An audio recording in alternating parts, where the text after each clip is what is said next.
Welcome to Nivas news. మా channel మీకు నచ్చినట్లయితే లైక్ చేయండి, షేర్ చేయండి, కామెంట్ చేయండి. మర్చిపోకుండా బెల్ సింబల్ని క్లిక్ చేయండి.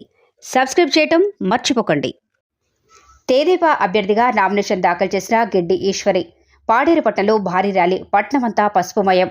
గెలుపు గిడ్డి ఈశ్వర్దే అంటున్న మేధావులు, ప్రజలు. అల్లూరు జిల్లా పాడేరు న్యూస్. పాడేరు అసెంబ్లీ నియోజకవర్గం తెలుగుదేశం పార్టీ అభ్యర్థిగా నామినేషన్ సోమవారం దాఖలు చేసిన మాజీ ఎమ్మెల్యే గిడ్డి ఈశ్వరి ముందుగా మోదకొండమ్మ శివాలయం ఆలయాలలో పూజలు నిర్వహించి అక్కడి నుండి నేరుగా అల్లూరు జిల్లా కలెక్టర్ కార్యాలయంలో నామినేషన్ దాఖలు చేశారు.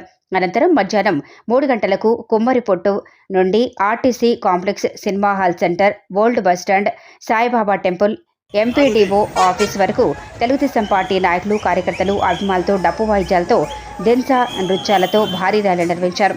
ఈ ర్యాలీ చూసిన ప్రతి ఒక్కరూ పాడేరు నియోజకవర్గంలో తెలుగుదేశం పార్టీ నుండి గిడ్డి ఈశ్వరి గెలుపు ఖాయమంటున్న మేధావులు, ప్రజలు. పాడేరు పట్టణమంతా ఎటు చూసినా పసుపుమయంతో ప్రతి ఒక్కరి మొఖాల్లో చిరునవ్వులతో ఒక కాంతులు వెలిగిపోయాయి.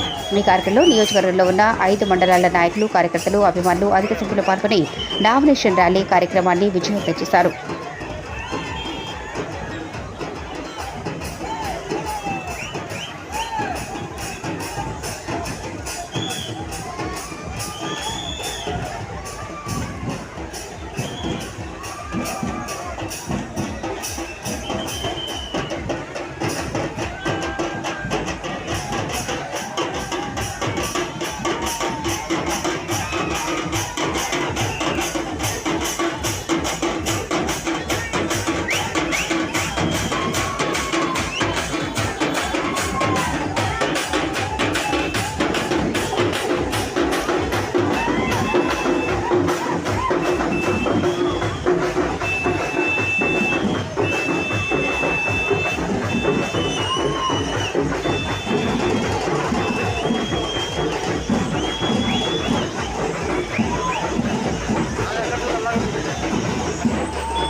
Welcome to Nivas news. మా ఛానల్ మీకు నచ్చినట్లయితే లైక్ చేయండి, షేర్ చేయండి, కామెంట్ చేయండి. మర్చిపోకుండా బెల్ సింబల్ని క్లిక్ చేయండి. సబ్స్క్రైబ్ చేయటం మర్చిపోకండి. కుప్పకూలిన నిర్మాణంలో ఉన్న వంతెన. పెద్దపల్లి జిల్లాలో నిర్మాణంలో ఉన్న వంతెన కుప్పకూలింది. పెద్దపల్లి జిల్లా ఓడేడు నుంచి భూపాలపల్లి జిల్లా గర్మిళ్లపల్లి మధ్య నిర్మిస్తున్న వంతెన ఈదురుగాళ్లు రావడంతో ఒక్కసారిగా గిర్డర్లు కూలిపోయి ఈ ప్రమాదం సంభవించింది. రాత్రి సమయంలో జరగటం వల్ల జనసంచారం లేకపోవడంతో ఈ ప్రమాదంలో ఎవరికీ గాయాలు కాలేదు. ఇకనైనా అధికారులు, ప్రతినిధులు చొరవ తీసుకొని ప్రజలను కాపాడాలని కోరుకుంటున్నారు.